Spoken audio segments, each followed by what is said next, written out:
Hello guys, welcome to my YouTube channel life student classes. तो मैं आज आपको जहां पर हमने टेंस लास्ट वीडियो में ख़त्म किया था वहीं से मैं उस सीरीज़ को कंटिन्यू करूंगा। तो मैंने आपको लास्ट वीडियो में पास्ट इंडेफिनिट टेंस के बारे में बताया था, उसको थोड़ा सा हम देख लेते हैं एक नज़र।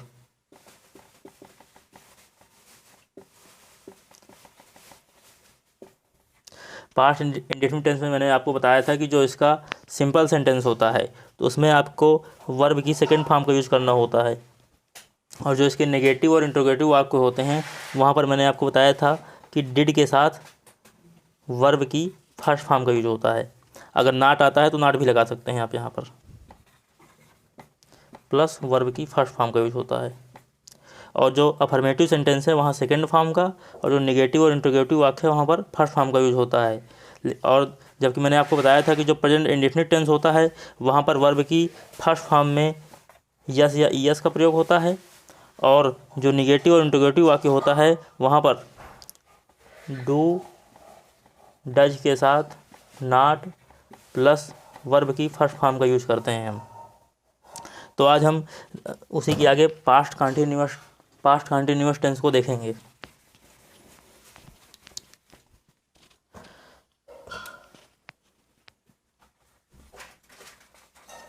Past continuous tense. तो सबसे पहले हम इसकी पहचान देख लेते हैं कि आखिर इसकी पहचान क्या होगी।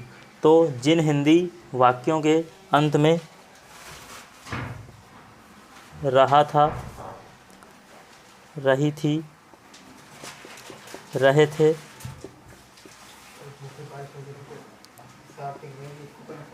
आदि शब्द आते हैं वहाँ पर हम पास्ट कंटिन्यूअस टेंस का प्रयोग करते हैं। अगर आपको याद हो तो हमने प्रेजेंट कंटिन्यूअस टेंस में आपको बताया था कि जिन हिंदी वाक्यों के अंत में रहा है, रही है, रहे हैं आदि शब्दों का प्रयोग होता है, वहाँ पर रहा है, रही है, रहे हैं, और यहाँ पर रहा था, रही थी, रहे थे का प्रयोग हुआ है। तो अब हम इस बात कर देते हैं कि आखिर इसमें कौन सी हेल्पिंग वर्ब का यूज होगा। तो इसमें जो है दो हेल्पिंग वर्ब हैं, एक है आपकी वाज और एक है आपकी वर, प्लस वर्ब की फर्स्ट फॉर्म में आईएनजी का प्रयोग होता है। वर्ब की फर्स्ट फॉर्म में आईएनजी का प्रयोग करते हैं। दूसरी बात, अब देख लेते हैं कि आखिर वाज किसके साथ लगेगा और वर किसके साथ लगेगा। तो जो ही, सी, इट, आई या कोई भी प्रॉपर नाउन है तो उसके साथ हमेशा वाज का प्रयोग होगा, और जो आपका यू, वी, दे अगर ये आता है तो आपका वर का प्रयोग होगा, और इसके साथ आपका वाज का प्रयोग होगा। तो ही, सी, इट और आई भी यहाँ जुड़ जाता है, और यहाँ पर आई नहीं रहता, क्योंकि अगर आई के साथ हम वर का यूज करेंगे तो एक अकाल्पनिक, उसका भी मैं आपको एक सेंटेंस बताऊंगा, क्योंकि अकाल्पनिक जैसे कि काश मैं राजा होता, if I were a king, तो आई के साथ वहाँ वर का प्रयोग होता है। अब मैं राजा होता, अब ये पॉसिबल तो है नहीं, इसलिए इसको जो है आई को वाज के साथ रखा गया है। तो अब हम इसके स्ट्रक्चर को देखेंगे अफर्मेटिव सेंटेंस के, और उसके एग्जाम्पल को भी देखेंगे। तो सबसे पहले हम अफर्मेटिव सेंटेंस को देख लेते हैं।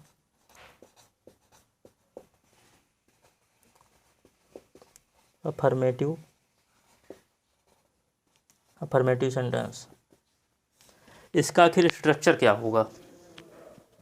तो इसका स्ट्रक्चर जो होगा, जैसा कि मैंने आपको हर वीडियो में ही बताया है कि सबसे पहले सब्जेक्ट आता है, तो हमने जो है सबसे पहले सब्जेक्ट रख दिया। सब्जेक्ट के बाद आएगा इसमें वाज या वर का प्रयोग होगा, वाज या वर का प्रयोग होगा। वाज या वर के बाद वर्ब आती है, तो वर्ब की फर्स्ट फॉर्म में आईएनजी का प्रयोग करते हैं, और इसके बाद ऑब्जेक्ट आ जाएगा आपका।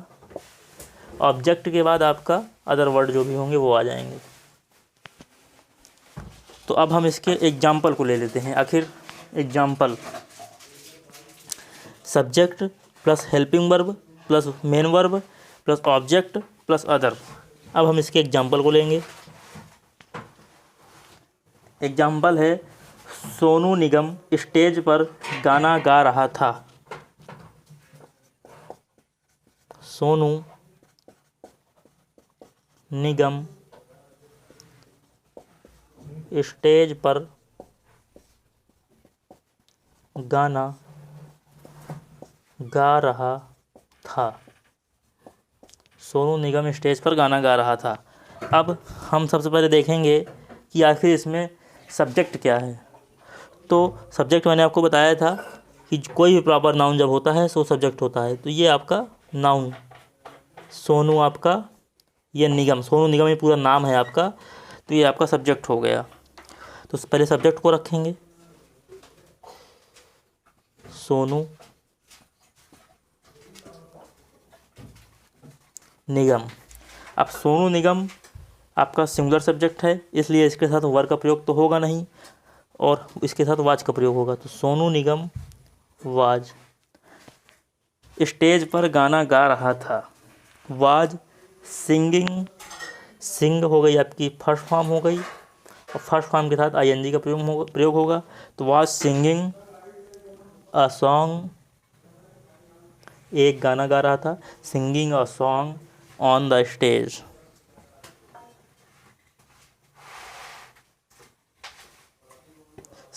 Sonu Nigam was singing a song on the stage. इसका हम एक एग्जाम्पल और देख लेते हैं।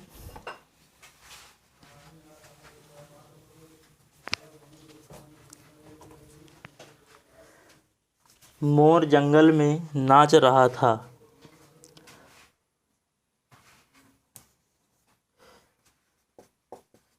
मोर जंगल में नाच रहा था। सबसे पहली बात तो आप हेल्पिंग वर्ब देखेंगे कि आखिर कौन सा टेंस है। तो रहा था, रही थी आ गया, इसका मतलब पास्ट कंटिन्यूअस है। जब पास्ट कंटिन्यूअस है इसका मतलब सब्जेक्ट क्या है, जो सब्जेक्ट है इसका वो है मोर। तो the peacock, PACOCK, the peacock, peacock आपका, अगर इसी में पिकॉक्स हो जाते तो वर्ब का प्रयोग हो जाता क्योंकि फिर प्लूरल हो जाता। अभी सिंगुलर है तो इसके साथ हम वाज का प्रयोग करेंगे। द पिकॉक वाज, नाचना की होती है डांस और डांस में आईएनजी फॉर्म का प्रयोग हो जाएगा। तो the peacock was dancing in the forest. The peacock was dancing in the forest. तो ये आपका फॉर्मेटिव सेंटेंस हो गया। तो जैसे कि मैं स्कूल जा रहा था, एक एग्जांपल इसका हम और देखेंगे। मैं स्कूल जा रहा था।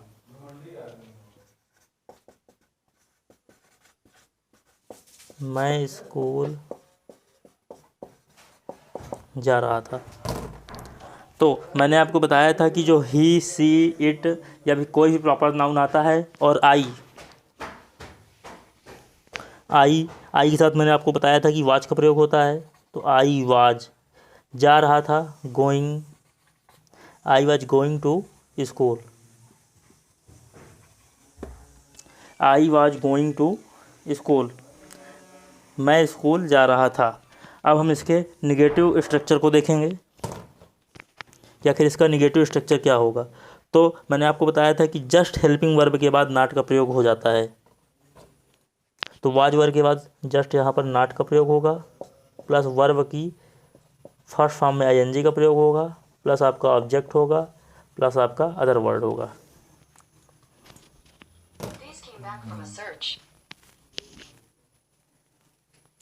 जैसे कि अब हम इसका एग्जांपल देखेंगे, नेगेटिव सेंटेंस का एग्जांपल।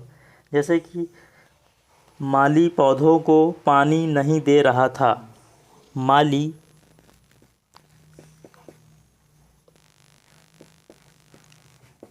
पौधों को पानी नहीं दे रहा था। तो सबसे पहले हम देखेंगे कि आखिर सबसे पहले तो हम टेंस को पहचान करते हैं कि आखिर कैसे पहचानेंगे, तो हमने देखा कि रहा था, रही थे, लगा है, इसका मतलब ये पास्ट कंटिन्यूअस टेंस है। इसके बाद हम देखेंगे कि नहीं का प्रयोग हुआ है, इसका मतलब नेगेटिव सेंटेंस है। तो अब हम सबसे पहले आएंगे सब्जेक्ट पर। क्या सब्जेक्ट क्या है इसका? सब्जेक्ट है आपका माली। तो माली को इंग्लिश में बोलते हैं गार्डनर। द गार्डनर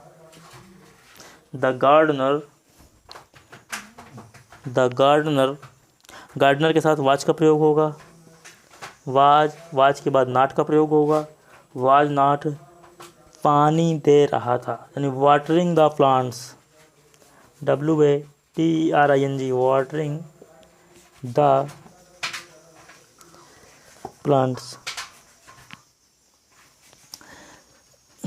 सॉरी, यहाँ पर आप निगेटिव सेंटेंस लिख लीजिए। निगेटिव सेंटेंस है आपका, निगेटिव। तो आप चाहें तो इसका स्क्रीनशॉट भी ले लीजिए। अब मैं आपको इसके बाद जो है निगेटिव सेंटेंस के बाद आपको इंट्रोगेटिव सेंटेंस के बारे में बताऊंगा। निगेटिव सेंटेंस में सिर्फ हेल्पिंग वर्ब के बाद नॉट का प्रयोग होता है और कुछ नहीं। अब हम देखेंगे इसका जो इंट्रोगेटिव सेंटेंस है। इंट्रोगेटिव सेंटेंस में सबसे पहले हेल्पिंग वर्ब आती है। तो हेल्पिंग वर्ब का स्ट्रक्चर हो गया। हेल्पिंग वर्ब के बाद आपका यहाँ पर सब्जेक्ट आता है। यहाँ पर आपका सब्जेक्ट का यूज हो जाएगा। सब्जेक्ट के बाद आपका वर्ब की फर्स्ट फॉर्म में आईएनजी का प्रयोग होगा। ये हो गया आपका इंट्रोगेटिव।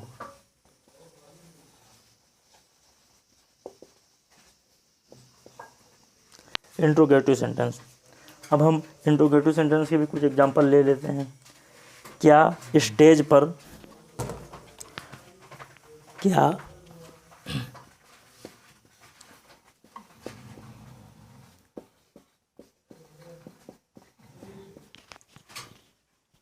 क्या स्टेज पर कोई भाषण दे रहा था?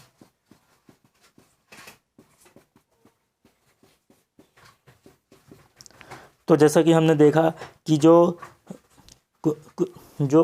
इंट्रोगेटिव वर्ड है वो जस्ट स्टार्टिंग में आया है। क्या स्टेज पर कोई भाषण दे रहा था? तो जब इंट्रोगेटिव वर्ड स्टार्टिंग में आता है तो उसकी शुरुआत हेल्पिंग वर्ब से होती है। क्या स्टेज पर कोई भाषण दे रहा था? तो was anyone,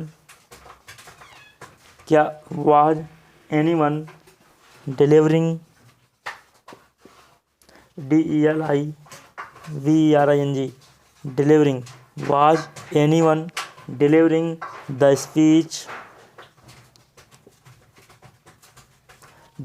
speech on the stage.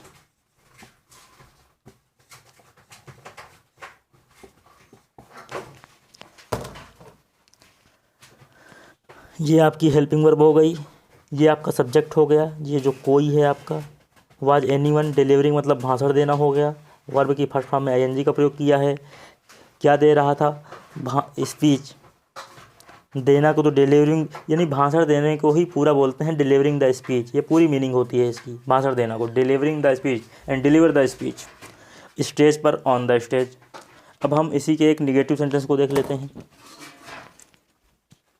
तो जब निगेटिव सेंटेंस का यूज होता है तो जस्ट सब्जेक्ट के बाद आपका नॉट का प्रयोग होता है। Subject plus not, subject plus not plus verb की फर्स्ट फॉर्म में आईएनजी का प्रयोग करते हैं plus object plus other word.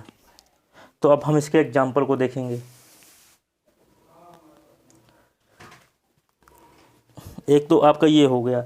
इसी में जैसे कि मान लीजिए क्वेश्चन वर्ड जब आपका बीच में आ जाता है तो हम उसको शुरुआत कैसे करेंगे?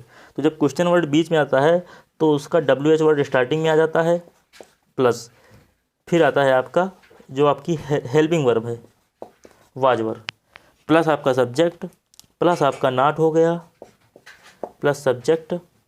अगर नॉट का यूज होता है तो नॉट लगा दीजिए, नहीं तो कोई बात नहीं। प्लस वर्ब की फर्स्ट फॉर्म में आईएनजी का प्रयोग होगा plus object plus other word. अब जैसे हम कह सकते हैं मायावती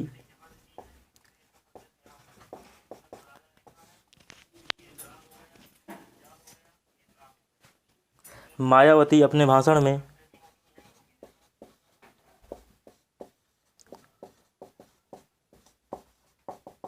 मायावती अपने भाषण में क्या कह रही थी?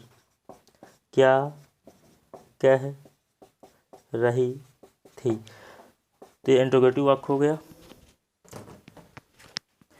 तो आप देखेंगे कि जो WH वर्ड है वो बीच में आया है। जब बीच में आता है तो इसको जस्ट उठा के स्टार्टिंग में रख देते हैं, तो वाट आ जाएगा। वाट वाज, हेल्पिंग वर्ब आ गई वाज। और Mayawati, what was Mayawati. Mayawati proper noun है, इसलिए इसका जो पहला अक्षर होगा वो कैपिटल से लिखा जाएगा। तो वाट वाज मायावती, कहना की स्पेलिंग होती है से, तो से की फर्स्ट फॉर्म में लग गया ING फॉर्म। तो what was Mayawati saying in her speech, अपने भाषण में, इन हर स्पीच। मैंने आपको बताया था कि जो जैसे कि ये एक लेडी की बात हुई है, इसलिए जब इसकी अपने की स्पेलिंग आएगी तो हर आती है।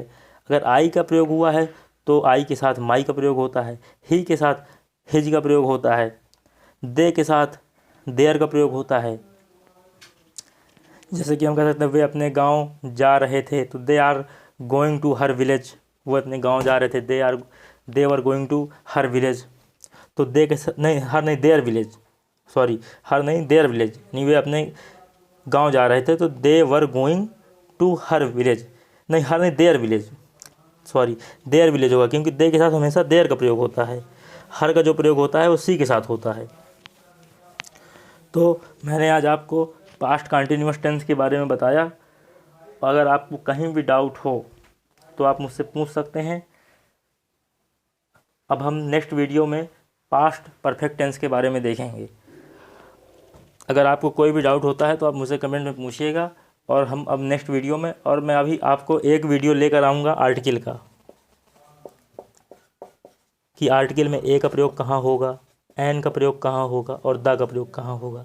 तो ये जो आपका डाउट होता है कि द कहाँ लगेगा, एन कहाँ लगेगा, ए कहाँ लगेगा, तो इसके लिए मैं एक वीडियो ले आऊँगा, उसमें सारा आर्टिकल आपको ख़त्म कर दूँगा। और अभी हम जैसे ही हमारे टेंस ख़त्म हो जाएंगे तो उसके बाद मैं आपको द हिंदू की हमारी डेली क्लास चलेगी, जिससे कि जो टेंस का नॉलेज है, या फिर हम उसमें कितना, मतलब क्या हमको टेंस का यूज, क्या हम उसमें न्यूज़पेपर में कर पा रहे हैं कि नहीं कर पा रहे हैं, और नहीं कर पा रहे हैं तो फिर इंग्लिश सीखने का कोई मतलब नहीं है। तो मैं आपको द हिंदू भी डेली करवाऊंगा। एक बार टेंस हो जाए आपका, इसके बाद हमारी द हिंदू की डेली क्लास चलेगी, और मैं आपको उसमें न्यूज़पेपर में ही बताऊंगा कि कौन सा टेंस प्रयोग हुआ है, किसके साथ कौन सी हेल्पिंग वर्ब है, कौन सी वर्ब है, वहीं पर हम देखेंगे, तो जिससे धीरे धीरे हमारी पूरी इंग्लिश स्ट्रांग हो जाएगी। तो अगर आपको हमारा वीडियो पसंद आता है तो आप वीडियो को लाइक ज़रूर कर दीजिएगा, और चैनल को सब्सक्राइब जरूर कर लीजिएगा, और जो बेल आइकन है उसको प्रेस कर दीजिएगा, जिससे हमारी आने वाली जो वीडियो हैं वो आपको तुरंत प्राप्त हों। इसी के लिए थैंक यू।